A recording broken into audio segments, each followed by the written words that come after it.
बिस्मिल्लाहिर्रहमानिर्रहीम अल्हम्दुलिल्लाहि रब्बिल आलमीन अस्सलातु वस्सलामु अला खातिमिन नबिय्यीन अल्लाहुम्मा सल्लि अला सय्यिदना मुहम्मद व अला आलि सय्यिदना मुहम्मद। अस्सलामु अलैकुम व रहमतुल्लाहि व बरकातहू। मेरी आज की हदीस सिलसिला अल सय्या 2360 नंबर।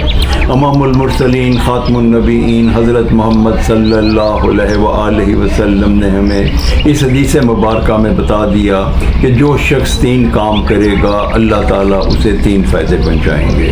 हुज़ूर सल्लल्लाहु अलैहि वसल्लम ने इरशाद फरमाया, जो शख्स अपने गुस्से पे काबू पा लेगा अल्लाह ताला उसका अज़ाब रोक लेंगे। जो शख्स अपनी ज़बान की हिफाजत करेगा अल्लाह ताला उसके ऐबों पे पर्दा डाल देंगे। और जो शख्स अल्लाह ताला से माज़रत करेगा अल्लाह ताला उसका उज़र कबूल कर लेंगे।